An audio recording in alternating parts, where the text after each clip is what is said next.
Are you really not focusing? Okay, there we go. Jeez. How hard is it to focus on my ugly face? Hello, welcome to Rachel Paints Poorly. My name is Rachel and I paint poorly. Today, we are going to be letting out a pair of cosplay shorts from my sister, Hannah, who is dressing as Bubble Girl, a character from the anime series My Hero Academia. The top fits, but the bottoms are too small. Not an unusual conundrum when buying a two-piece anything that doesn't allow mixing and matching of sizes. So in the instance that one of the pieces is too small, we let it out by adding extra fabric to the seams. And so without further ado, let's get started, shall we? First, we need to determine just how much extra fabric needs to be added to said seams. To do so, we'll gather pins, some ribbon or bias tape, and a marker. I'm demonstrating on Manny with a skirt that is admittedly not too big for her, but it has a side zipper like the Bubble Girl shorts, so work with me here. Using 2 to 3 ribbons, depending on the length of the let out, pin across the width of the gap in the zipper, then mark each ribbon at the edge of the gap. Only unpin one side so the individual can remove the garment, but you don't lose your measurements. Once the garment is off, you can measure the space between the marks. That is the total amount of let out you will need. How to divvy it up comes next. Oh, what's that? You couldn't help but notice my adorable palm tree in the background just now? I bought it back in January.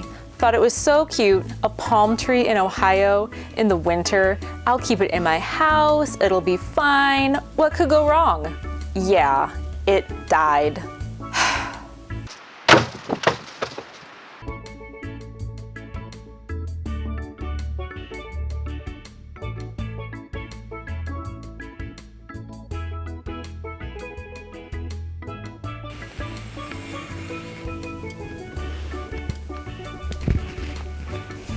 Where were we?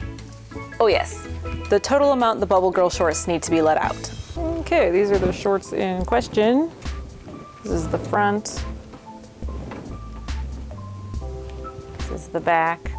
And the zipper is on the side seam. So as you can see, we have our markings, and here at the widest, it's going to be 4 inches. Damn! And then here it goes down to 2 inches. So what we're gonna do, because it's on the side seam and it's so much fabric that needs to be added, is we're going to put it in 3 different places. We're gonna put 1 inch into this seam, smooth it down, and then we're gonna put 1 inch into this seam, smooth it down, and then we're gonna put 2 inches into this back seam and smooth it all the way down. And I will show you what I mean when I say smooth it down. Dang it, turn off. Okay, here's the material that I'm going to be putting into the seams. It's 2 inches plus I left 5/8 inch on each side for a seam allowance. That's on all of these.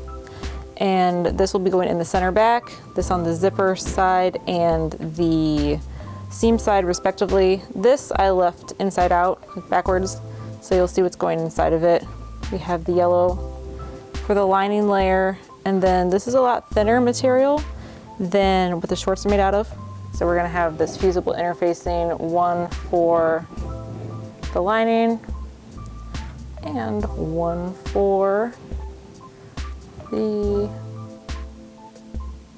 outer layer, like that. And that's gonna be on the outside.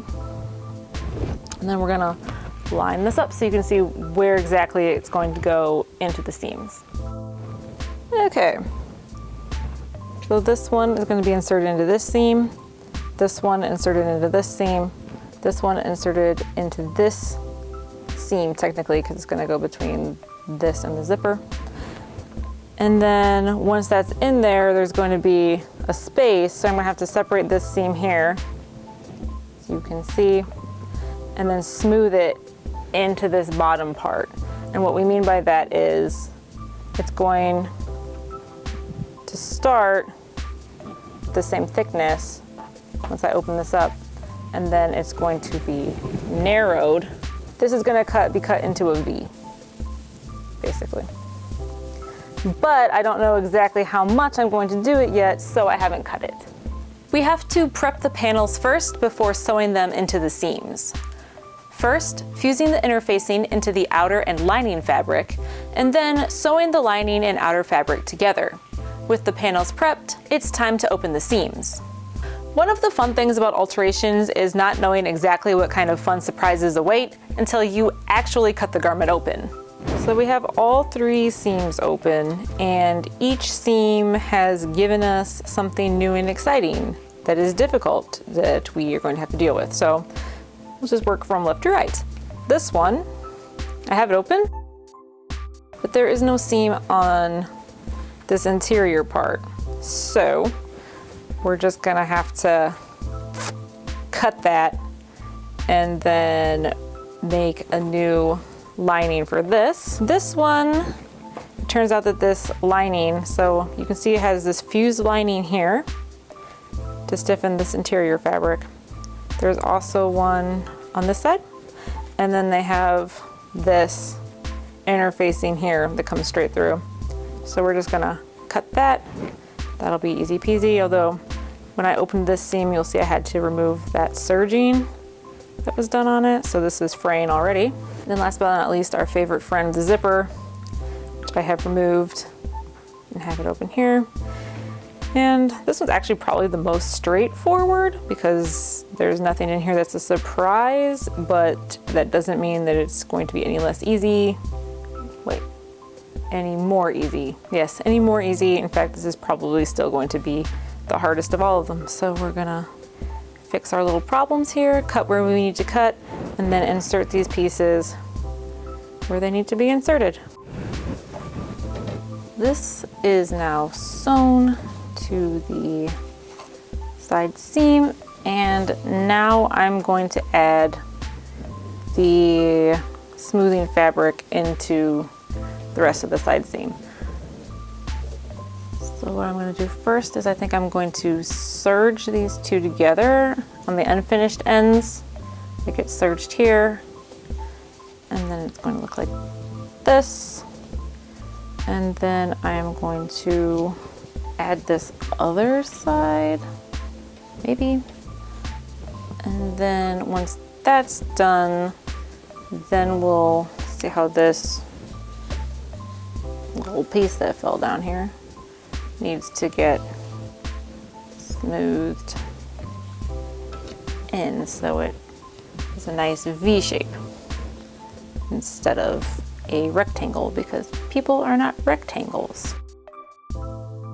Once the waistband panel is serged to the smoothing panel, I finish the seam by sewing the 2 together using Michael, my brand new shiny heavy-duty Singer sewing machine.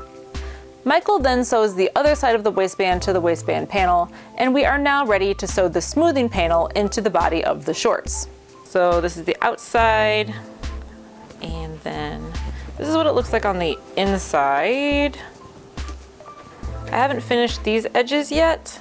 I'm not going to do that until I've finished with the rest of it, and then see if I need to make any adjustments, because once I serge that and finish it, then that's basically the end of that without having to open it up and basically redo all this. And now that I have a pretty good grasp of how I'm going to do it and what I'm going to do, I will do the interior seam, and I think I will just tape that so you guys can see it. While I've never cosplayed myself, I did go to Gen Con in Indianapolis in 2013, and there were a lot of people who dressed up, which was fun. Would I cosplay sometime in the future? I'm not sure. I don't really have a character or a show or a game or anything that I'm interested in that I actually want to take the time to create the costume and then drag my butt over there and dress up as the character and walk around in costume. Reenactments, on the other hand, yeah, I'm all about that. It's not mutually exclusive, Hannah does both, but they're definitely in their own niches. I'd be willing to wager there's not much crossover, if you know what I mean. Once the panels were all inserted, I finished the raw edges by sending them through Carlo the serger, packed up the shorts, Michael, and my camera, and drove everyone approximately 2 hours to Hannah's place of residence. Now ideally a garment would fit after the first round of alterations, but that's not always the case. Sometimes a second round of tweaks is necessary, as it was in this instance because of a too large gap in the waistband. I ended up taking in the gappage from the two side seams, as taking from the center back seam created an undesirable V-dip across the back.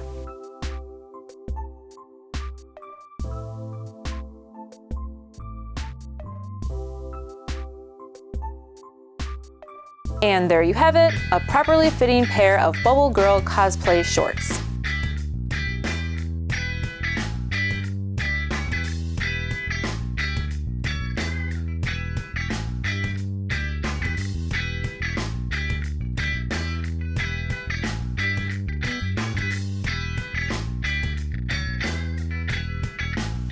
Thank you so much for watching. Until next time, bye. You're so pretty. Yes, you are. You're not gonna die on me, are you? What? What are you looking at? Oh.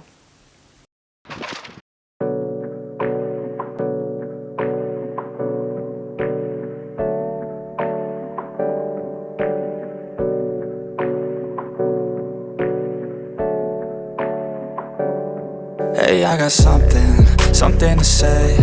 I'm just so sick of hearing everyone complain.